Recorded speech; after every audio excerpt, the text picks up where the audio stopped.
This is the house in Elmira, New York, where Jane Roberts first made contact with Seth in December 1963.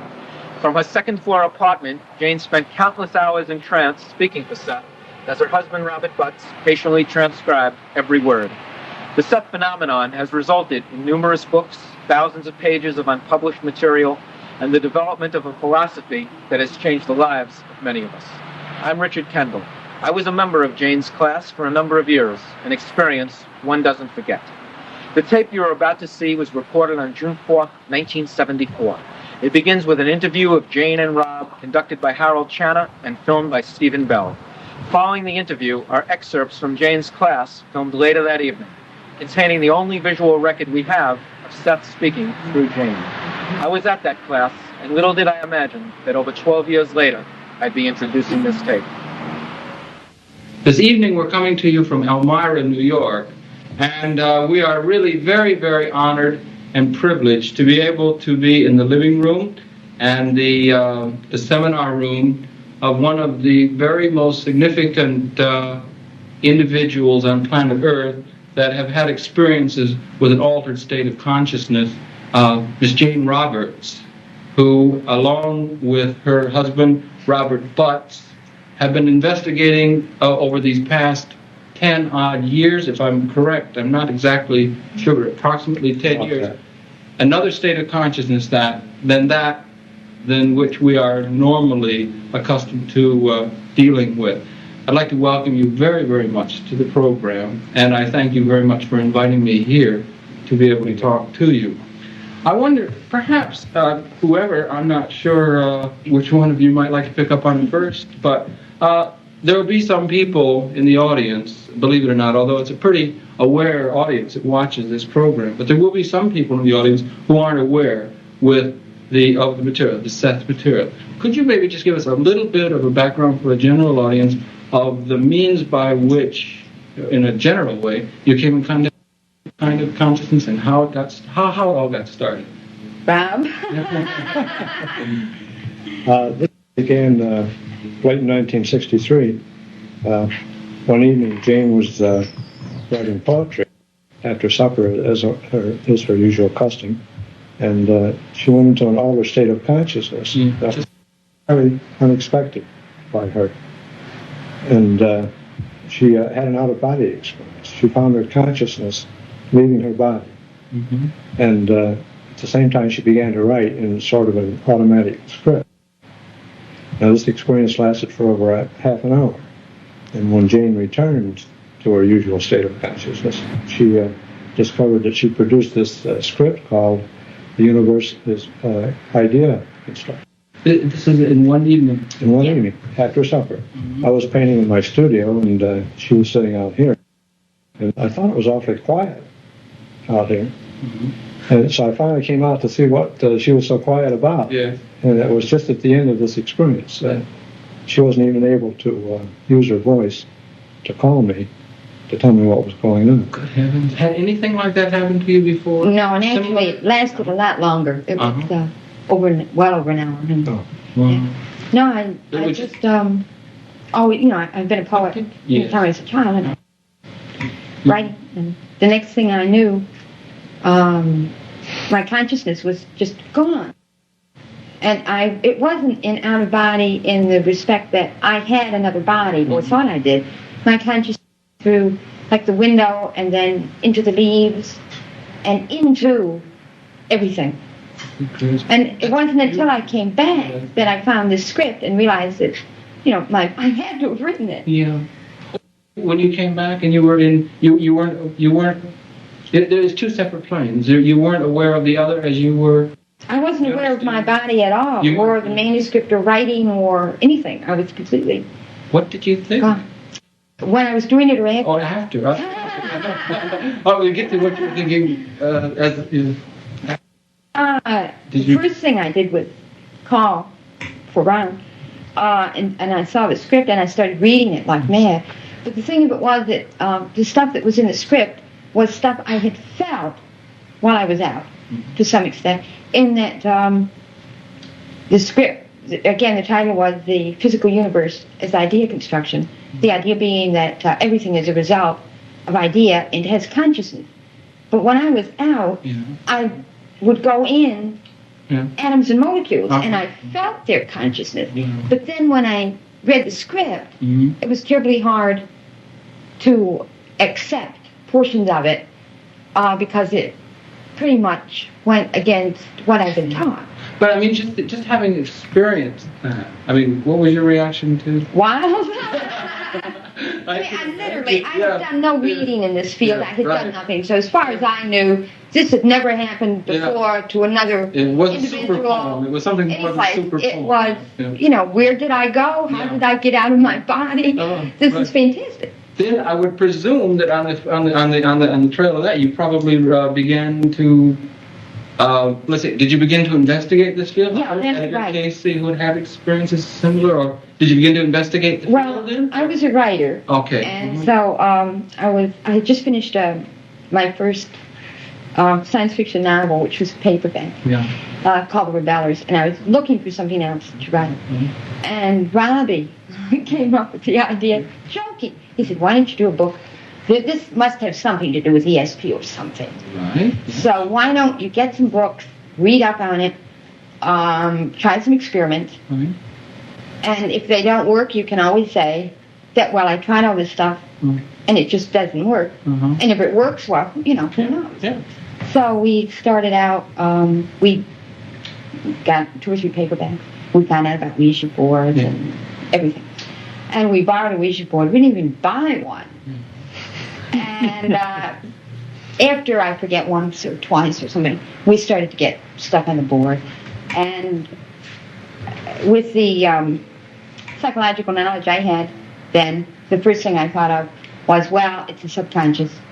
Rob was pushing it, or Rob would say I was pushing it. So we went through that long kind of thing. And after only maybe 5 or 6, 7 sessions with that, Seth came through vocally. I would start to know what was going to be said, and then I would start to want to speak. Okay, I'm wondering if maybe we could, for the audience now, when you say Seth came through, maybe we could, make that Seth then. Okay, maybe the audience would know who was Seth. Perhaps some of them. Seth would be. Well, on the board, the pointer would go over the alphabet and spell messages. Okay. And after a while, the messages said they came from a personality called Seth. And I didn't particularly believe in survival of personality to begin with. I also figured that if personalities survived, they had a lot better things to do than come through on Ouija boards. I thought it was from a level of my subconscious or something. The material that we got, however, was excellent.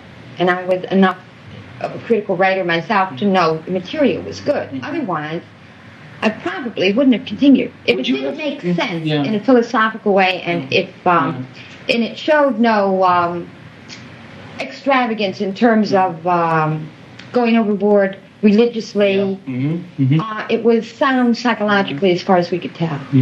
And you were not cynical at all of these things, but you did have a healthy. It comes through in the book, is what I'm trying to say. It comes through that you really were. I don't know how to express it, but you were. You had a healthy respect for that. You had a very fine attitude toward this experience. I don't know quite how to express it, but you were not naive, but you were still open, but you were still guarded. You were just perfect, it seems to me. I still think we were very lucky in that we had not read an awful lot of the current occult literature. Because if I had worked board and had read a lot and perhaps believed what a lot of people believe, that this had to be either a good spirit or a bad spirit, or that this was dangerous, I really don't know what I would have done. The idea of possession never crossed my mind because I never accepted it to start with. I mean, it just didn't exist for me. Right, okay, Well, Jane didn't even believe in reincarnation. You did not believe in reincarnation prior to this. And afterwards. And afterwards, but now. Well, we've modified our attitudes a little bit. Yeah. You know, I did a program a little while ago just to with some people from with the Edgar Casey people, Right. And they said that Edgar Casey, when he was having evidences presented to him from his good Christian conscious background, evidence presented to him of reincarnation, he had a tremendous inner turmoil, accepting that which seemed counter to that which he consciously had conceived within him, until he finally was able to work it out and accept it. But he had a tremendous inner conflict with that, you know, which would be more easily acceptable to certain Eastern consciousnesses, you know. Yeah, they would take it in stride. But he didn't seem to work that out in an amiable kind of way, and I presume you have. Well, Jane's still in the process of doing it. Well, she's helping a lot of people work that out, I think, because it's an important question. Yeah, she doesn't. She's not against the idea particularly. I guess maybe that's the point I was trying to make before, is that she was, well, you know, the idea, she wasn't against the idea of these things. You didn't even believe in it, but you still were willing to look at things anew. I mean, you were a poet, so you must have had you were willing to look at things anew. You weren't closed-minded. Well, that's a good point. Yeah, I'd like to say that. But it was a healthy openness. Right. When the whole thing began, it didn't take us long at all to realize that it was a creative endeavor. And that underlay everything else we did. And that's the main reason we decided to continue. I think that, as Jane said earlier, it had been too much of anything, too sentimental or too religious or too even pragmatic. We'd have turned away from it. As it was, it suited us, of course. And so we chose to. And that if I may say, that comes through. Well, the book was beautiful. Yeah, well, that's the thing that we're mostly interested in telling people about. But I wonder, maybe you could continue a little bit more chronologically. That so there was this entity, Seth, made himself a victim. Maybe you could tell them a little bit about Seth's state or Seth's session. Well, after the board session stopped, as they did very quickly, I just began speaking the words automatically for Seth without knowing what I was saying until I came out of trance. There was no training per se for this, no self-hypnosis, nothing. It just happened. Although I did give consent.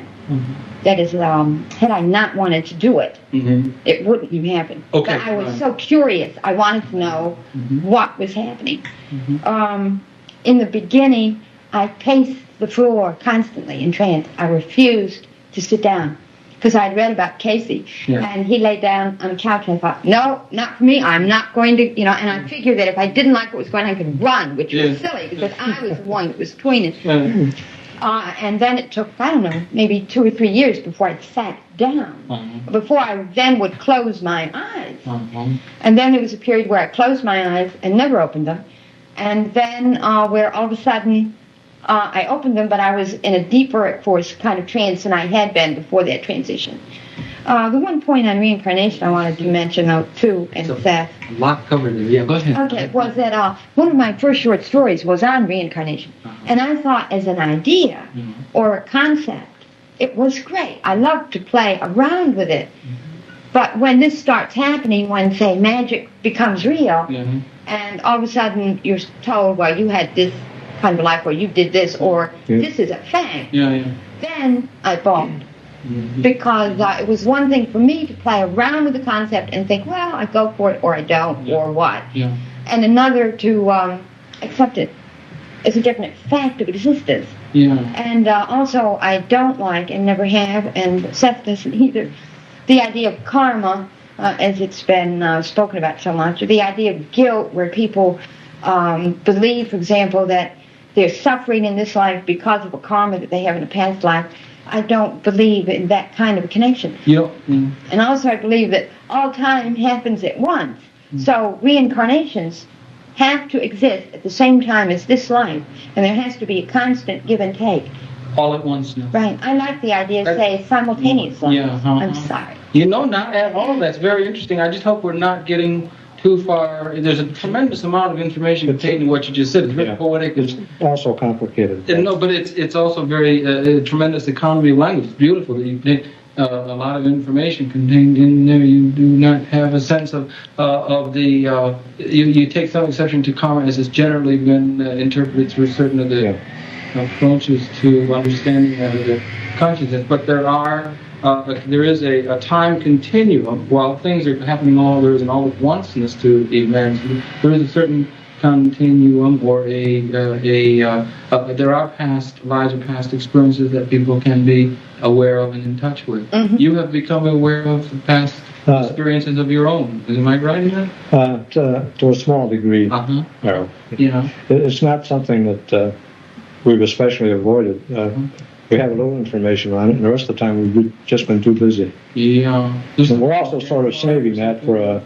There was Right. There was Seth, experiences in Denmark. Yeah, a few things like that in the very beginning, you see, which intrigued us no end, because we'd never even heard of this sort of thing. That's a tremendous... You see, which was, that's what I meant earlier when I said it was creative, because to us, to even hear of this sort of thing was something new to us. Yeah. And we didn't know what to make of it. But we wanted to continue, and then when Jane had to hear the words in her head, we didn't know what that meant either. But we decided to continue because everything else seemed to be working all right in our daily lives. And then I wonder, this kind of experience, was there a very wide community of people that you could communicate with? We told no one for a long time. You did? Yeah. We told no one, and was that we watched. your own doubts, or was it? We didn't know what we. No. I know that you had some doubts and wondering. I found that so beautiful in the books. You were really honest and open how you felt. It was surprising. Yeah. Which was very good. Even if we'd wanted to run out and tell somebody, we didn't know who to tell. All right. Yeah. This stuff wasn't accepted Right. in those days to begin with, but until I actually started speaking for Seth, I had never heard of anyone speaking for anyone. Right. I had heard of Ruth Kernan, but I had never heard of anyone speaking for anyone. So again, when that happened, for all I knew, I was the only one alive. Yeah. No. But I wasn't about to go and tell the neighbors particularly either. Yeah. Not at the time. Well, what about now? Do you think there are very many people that? From my mail, people are very interested in this, and there are certainly spiritualistic groups where they have a so-called spirit guide. Now, I don't call Seth a spirit guide either. I find myself in a peculiar position in that I don't particularly accept, I do want to watch my words, the dogma of any particular group, organization. This was my experience. I wasn't about to have it interpreted for me by others. I never thought of Seth as some white-cloaked spirit who was just floating around. Part of my life's work certainly is to try to understand the nature of our personalities, our personalities, what abilities we've got, what happens so that we can get this kind of information. And one of the things that I really hope is that people would begin to trust their own revelatory experience and not automatically cloak it in whatever dogma they believe in. Right. That's beautiful. No, that's beautiful language. No, that's really fun. I wonder if we could back up just a little bit again for some of that, and come back again to Seth. And Seth is you have a Seth session, and excuse me if I'm saying, but you go into another consciousness, right? And a spirit. Is that the right word? How do we Seth calls himself what? Personality. Energy personality. Seth, who had an existence in the past. Right. Many existences in the past, which he is aware of and has aware of a new consciousness, and comes and speaks through you. And you are in a trance state. Now, you see, that would be something. Right. I'm not even sure we've made that clear to people, but that's what happened. And that's Seth. That's who we're talking about. Right. So we're talking another consciousness coming through you. You are a medium for that. Right. You've come to know Seth pretty well. Robbie has. Right. You're not aware of it. No, that is one of the. Other people relate to him because they see the phenomena and they see Seth come through.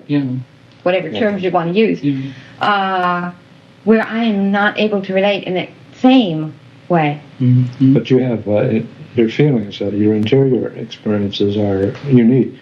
Right. And no one else can approach those. See, in the beginning, Jane was always asking me, what did he say? How did he say it? Yes. Was he nice to these people that were here? Yeah. And so forth and so on. And I would do my best to explain, but this is all from an observer's standpoint. It doesn't mean as much as her own subjective experience. Right. So through the books, we're really trying to disseminate that information. And through yes, yeah, that's really. Oh, sorry. No, it's good. I'm wondering if I come back and pick up on the other thing where you said that. All right, so we have this new kind of touch with the conscious, which is giving information about a consciousness that's not normally in people's cognition. Extremely important information. Now, at that time, that contact with Seth became firm about when, now would you say? When would that have been? Would it have been 60? I'd say in early in 1964. Right. But it would have been just about... It began late in about 63. just about a decade ago. Yeah. Yeah. We've been working with it ever since. Yeah. All right. And then and you were not able, then you had a certain, probably I would assume, a certain sense of personal, and I use the word very advisedly, unease, or at least wonderment, and not quite know, which has probably been becoming less and less characteristic of your attitude toward this phenomenon than it was originally. So you're becoming more confident with this than through the time. Yeah, I'd say, I guess, that we felt as if, again, because we knew so little, that we were explorers, and we were going to be very careful about exploring something we didn't understand, but we were going to do it. Right. Very good. Beautiful. Yeah. And then I guess maybe the thing, if you don't, and that you were doing this, and then as you began to then extend out, there weren't very many other people that you were able to get in contact with, or that were able to give you a sense of positive appreciation or understanding that there were similar or situations that they were familiar with that would give credence in their own experience to that which you are. Yeah. When after it began, I went out and got a few books, and I wrote to a few people. Yes. Some of them authors of these books. Yes. And the replies we got didn't satisfy us at all. And we quickly learned that we had a chance here in a creative way to make a contribution. Right. And at the same time learn on our own as we went along. Yeah. So all these factors intrigued us no end. Right. Yeah. Because they were based on the strengths of our personalities. Especially Jane's ability with words. And so we knew it was obvious that her writing ability was a valuable asset here. And my working with images as an artist, that came in handy in all kinds of ways also. Right. And then you have taken responsibility for transcribing or taking the message that is and handling that with. We tried several different methods. That's very important that that's being done. Extremely important. Yeah. Right. Yeah. I still take down Seth's material by hand. I see. In our own sessions in class. Recorders are used, and Seth speaks in a different way. But we get a more concise and I think a more inclusive approach in our own material, which comes out in the books. It's different than it is in class. Than you do in class. Right. Why do you think that is? Well, in class, it relates to people. Yes, there might be, say, 25 or 30 people, all with their own approaches, questions and things. It's bound to be different than just two people working by themselves. Yeah, I guess. I hadn't... In a regular session, it's a dictation, and that's it. I wonder if that is a negative in feedback that's coming from other people, or a lack of... No, we just take its differences in... Well, I wouldn't know. I'm talking about... I don't experience that as you do, but I'm wondering why that is that you have greater difficulty having Seth come through in a situation where there are other people around. I wonder... I don't know. No, that wasn't what Robbie meant. No. That's not what you... It comes through differently. Yeah, I'm just saying it was different. I'm just saying it was different in class than it is when we're here alone. When you're just by yourself. In private session... Do you think... Go ahead, sir. He is, to the point, When he comes through, he says good evening or something, then he says dictation, and he just goes ahead and dictates a book. I would say to Robbie, are your fingers tired? Do you want a break or whatever? In class, he very rarely goes into that kind of a long monologue, which for us might last over an hour. Instead, he'll relate to people, or he'll come through because of a comment someone asks. And what Rob meant was it was different in his ring. It's a way of being. I see. The one is just to accumulate material for the book. Which do you like the best? Well, I'm a little bit prejudiced in favor of participating myself. But I've learned over the years that other people are really interested, and each person's interest is just as legitimate as the next. And so we've learned a lot from that.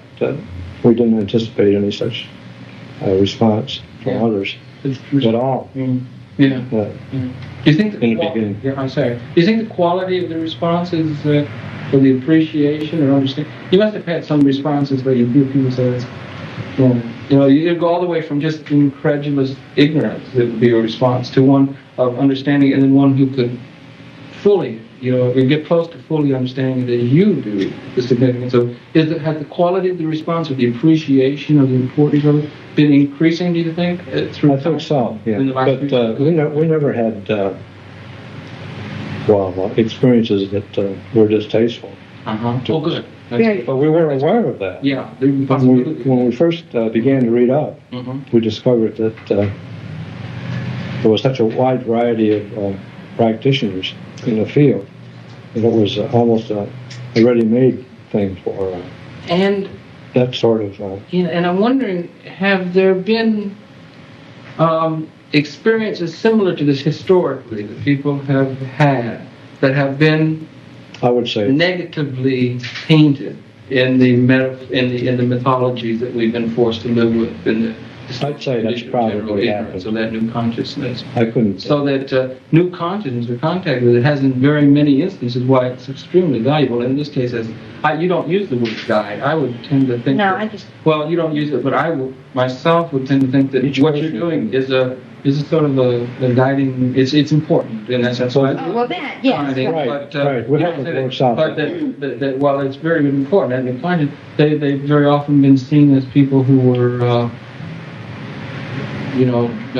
Demonic or possessed. There are all these kinds of prejudices that we began to become aware of that with our reading. Or even I'm wondering if I could say that you used the word previously where you said you became aware of occult literature. Occult has been associated. Now I'm coming, let's say, just I'm academic, scientific community. The scientific community would deal with matters such as this, and they would say this is mysticism. This is not good, objective, hard Western reality. And the scientific community then would not be able to, or the intellectual, scientifically trained community that's trained in, to be very skeptical, would not been able to until now. Some of the so people. So I'm wondering now they're doing things like Carillion photography. Right. Where new perceptions that have been by certain people who were gifted are becoming objectively, scientifically validatable. So that mix between. So what I'm saying is that maybe that this is a particularly auspicious time for the coming together of a lot of different perceptions. But well, anyway, I'm not sure what I was saying. Except I would think that the reception for the readiness of the people, generally conscious to receive it, would be increasing. I mean, I should think that. Well, you see, we think that that's no accident. Okay. And, that's part of the whole mystique that Jane. These are taking some large leaps here. Yeah. I'll ask people to go along with it, but we think that we even chose to be born at this time, so that in this particular way, this information could start to be given out. Beautiful. This is important information. This is a curriculum for a world that's wondering about a new consciousness within a certain temporal framework. That's it. And there is a major new relationship to universal mind that the whole of the human family is coming to at this particular time. Yeah. This information is in touch with that and is extremely important. We And, hope so. Yeah, it is. And I just wanted to take 1 second. I'd like to say to the viewing audience that I'd like to point out, if we could very quickly at this time, the book, The Seth Material, which is Jane's and Rob's book they put out. The Seth Material is the one, can you zoom in on it? Yeah? And let them see that it's published by Prentice Hall. Mm-hmm. And another is Seth. Seth Speaks. This is a good general description, I think, of the characteristics, what's happened. This is the first. Then Seth Speaks. Intriguing look at a new consciousness from Seth. Yeah, that was written entirely in the translate. Entirely in the translate. And then we have a new book that is now on the shelves, written by Jane. And this is The Education of Oversoul 7. This is out now. This is out in the bookstores now. These are also on the bookshelves, but this one is on the bookshelves now. It's good background information for you to follow up on all the video information that's going to be coming behind this. And then the one last, which is just about to come out, The Nature of Personal Reality, a Seth book, specific practical. And this has been by Seth. Right. That's dictated by Seth. So, and this is coming out in probably late July. Late July. I think July is a very appropriate time. There's a major kind of conjunction happening in July.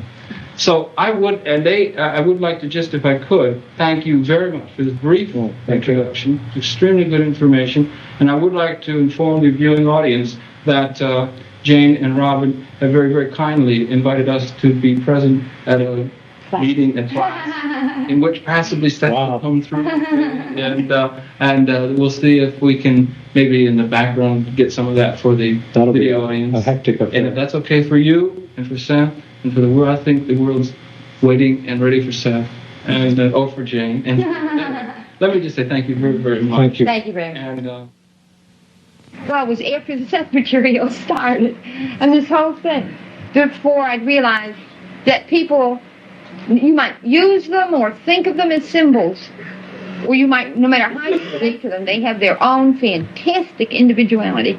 And whenever any beliefs, even our own, blind you to that, you have lost. Whenever you relate to someone as simply a belief, or you get your back up and you don't see their reality, then we've won. Will bring you closer to people. It will not divide you. If it divides you, that is not what it is. I bid you good evening. How's it going? Good evening. And understand your responses to our friend here. For when he speaks, you hear the vocabulary. Because you fear the beliefs that you still are afraid operate. You are afraid that after all, for all of your hard-earned knowledge,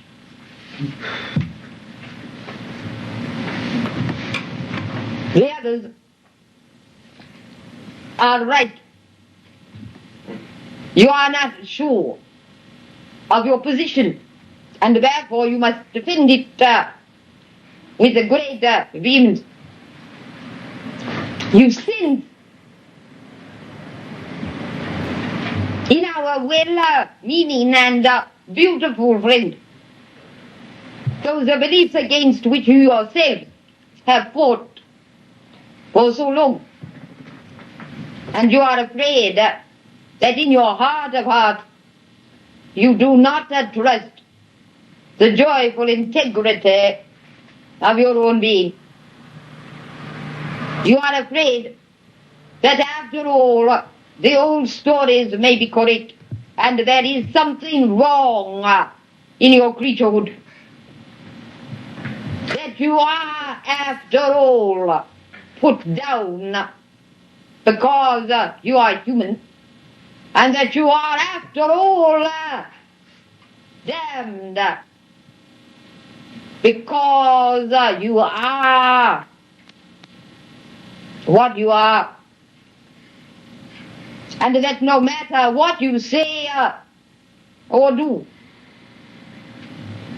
you are originally, in one way or another, damned. You are afraid because our friend Andy is so sincere and so intent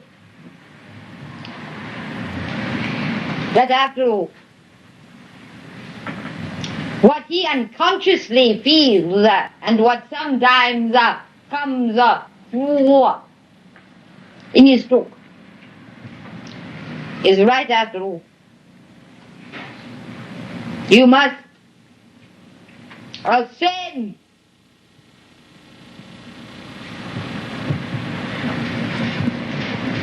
meaning that there is something wrong with where you are and what you are. Now, in those terms, what you want to be is within you now, and within your glowing creaturehood. As he tried to say, there is no above or below.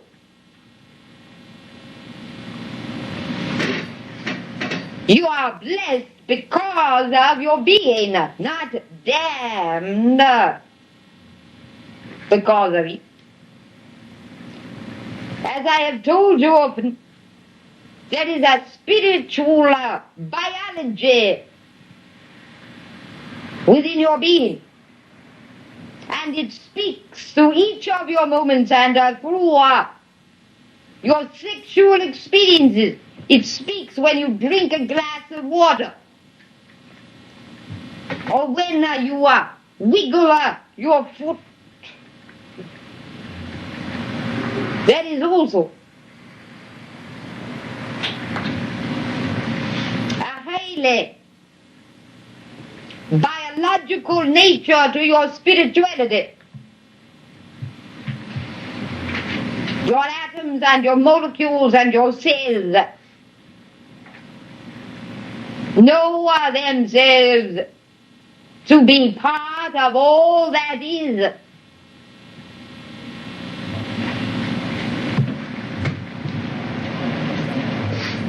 They do not question. That does not mean that there is anything wrong with questioning.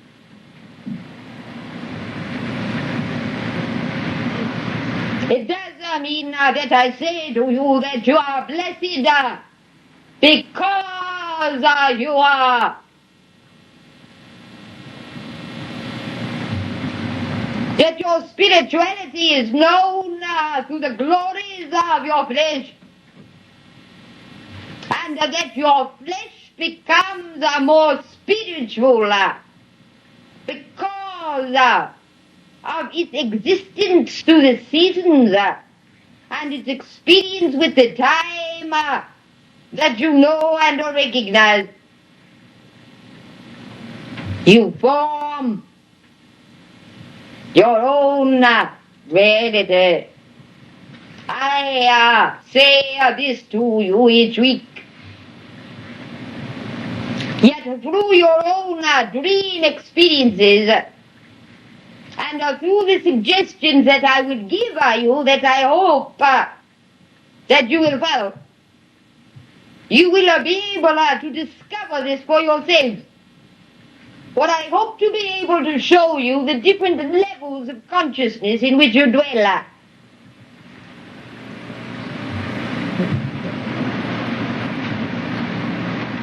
Again, as I have said before, you are indeed given the gift of the gods.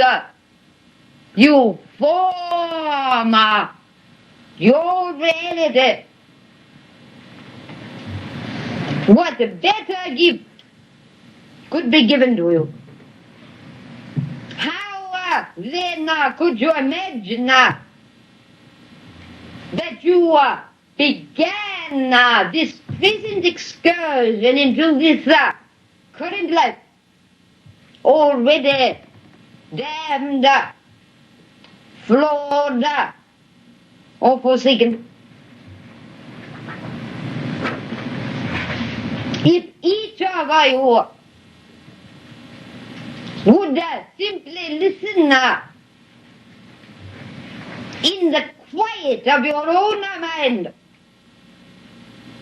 to the music of your own selves,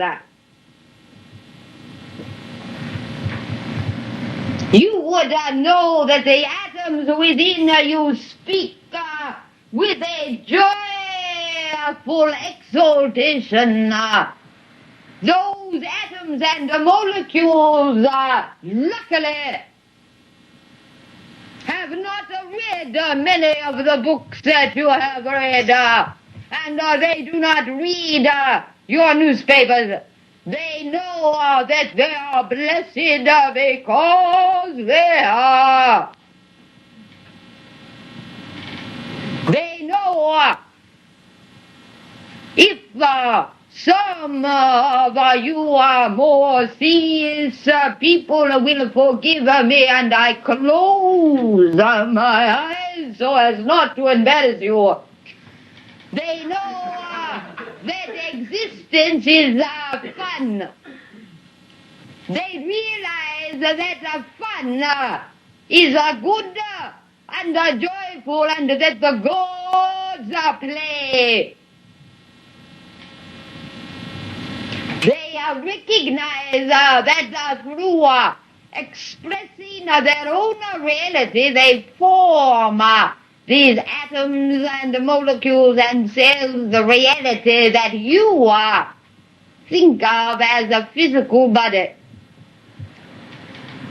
The atoms within your toe do not stop and say, I must be a responsible and sober and form this toe, and I must think very carefully before I move, because after all, I am damned to begin with.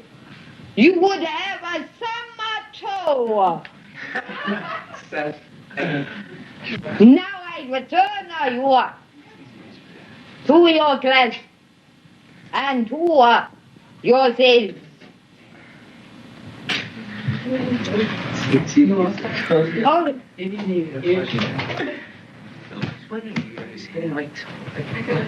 Paul. Oh, great. We're going to have a break shortly, but I want to know what your being is important. The fact that you are, my friend, impresses the universe, and that impression is never lost. That impression lives in your terms, though time itself is forgotten and dies. Your being, as it is important. And whatever you do, it is not trivial. When you realize that your being is important, then you will realize that by being yourself, you will do in your terms important things you cannot do otherwise. Now we are here, a small group, and you meet with yourself and with me, many of you, weekly. in an intimate relationship.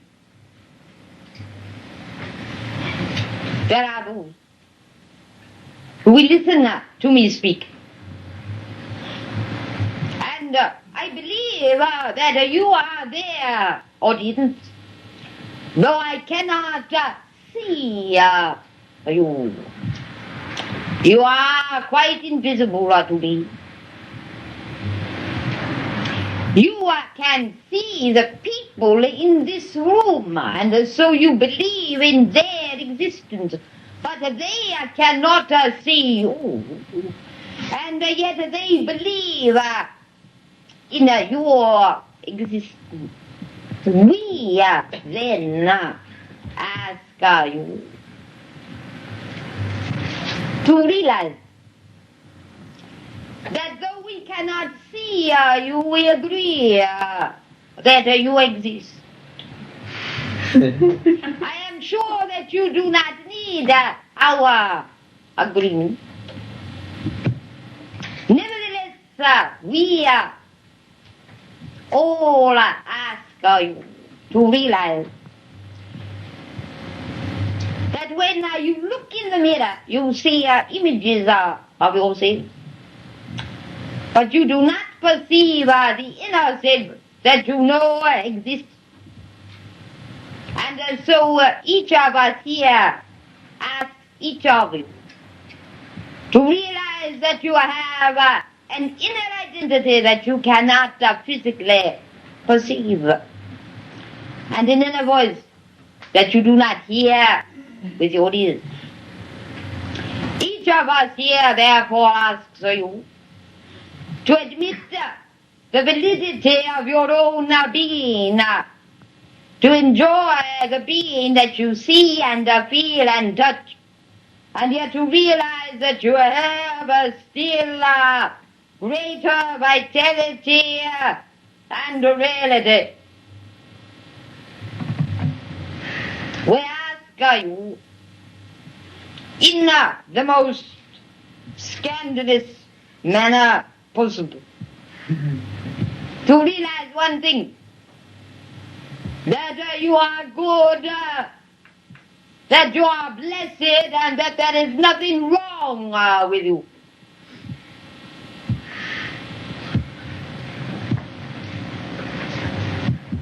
Now there are many levels of consciousness and awareness, and there are ways that things are said and unsaid. There are gestalts or families of consciousness. Each of you belong to such families.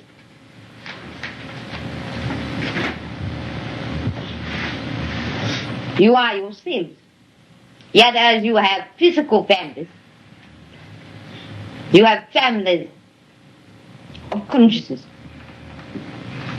So most of the people in this room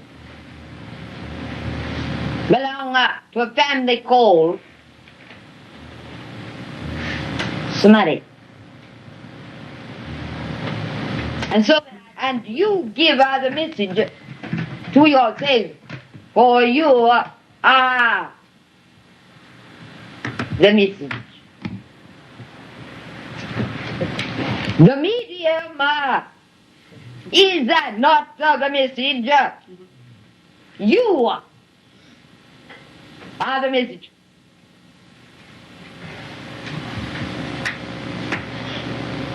If only we can show yourselves enough, then you will trust yourselves enough to explore those dimensions of your own greater reality that no one else can ever know or ever explore. There are journeys of consciousness that no one can take but you.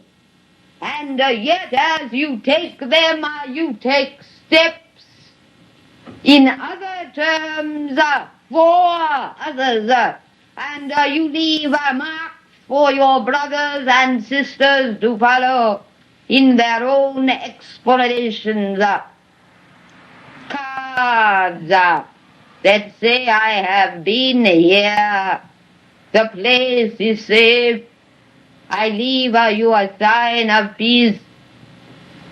Your being alone is important and has a validity beyond any philosophy. That is the message that you are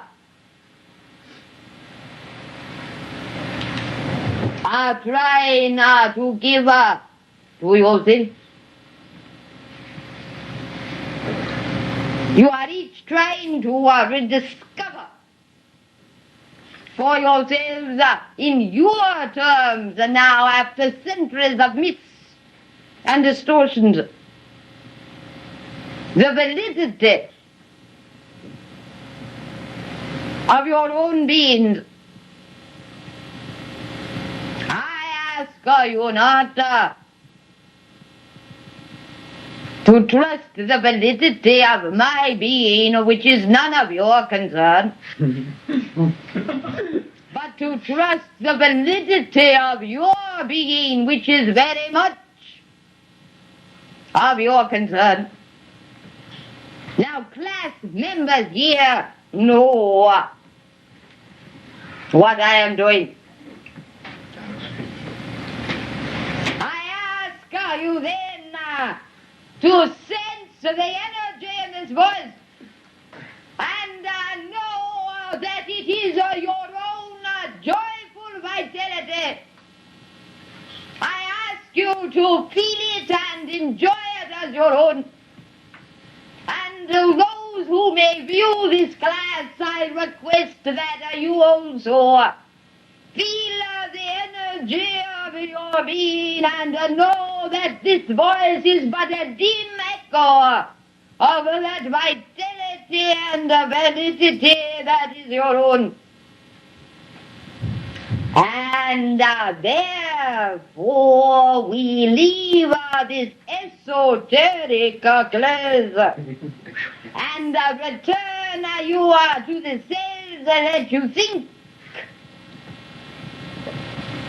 that you know. You may find yourself with a random thought that does not seem to fit in with what you are doing or thinking at the time, and so you dismiss it. It seems random because it does not appear to fit in with your organized picture of reality, but it is an important mosaic that you throw away. So I also joyfully and playfully and creatively challenge each of you, even Jerky boy over here, to become more and more aware of your waking experience and of those stray thoughts that come in your terms like thieves in the night. They are not official. You do not accept them. The intellect says, oh no. Listen to those thoughts. Open your mind a mite further. In your ordinary waking life, in the middle of your ordinary pursuits, and see what miracles are there. And I say miracles. Miracles because they can help transform your own understanding and your own reality. And you have been blind to them because you fear you will lose your identity. Your identity instead, you see, can grow and include such experiences. Now, I told you that class was quickening, so the time is ripe for each of you. So this week particularly, besides the suggestions that I gave, be gentle with your own experience. Do not be such a disciplinarian that when stray thoughts or intuitions come to you, you dismiss them.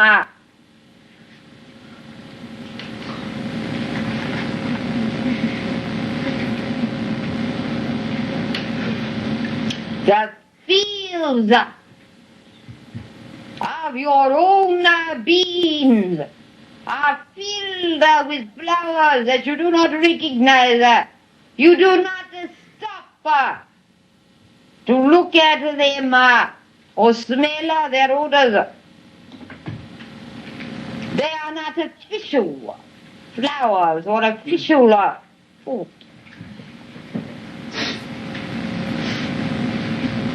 Sometimes you try to be too practical.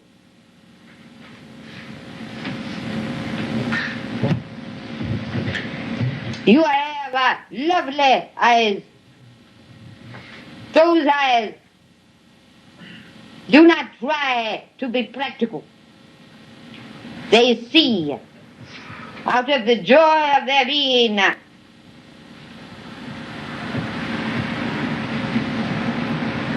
They do not hustle themselves. The right eye does not say, is what I am seeing right? And the left eye does not say, is what I am seeing wrong? They see together, and in being themselves, they see for you. For the atoms within your eyes do not see this image, though you do. Mm-hmm.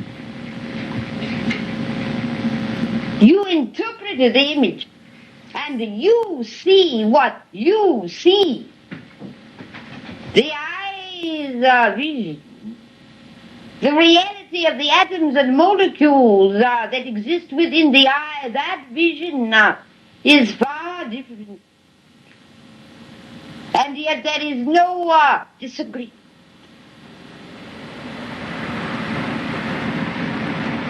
So there is no disagreement between your official reality and those unofficial realities that sometimes sneak through. Come on.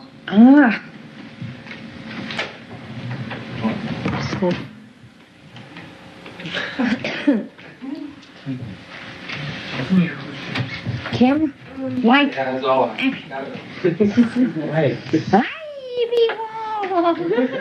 think it's extremely important. I want to thank you. Very, very impressive.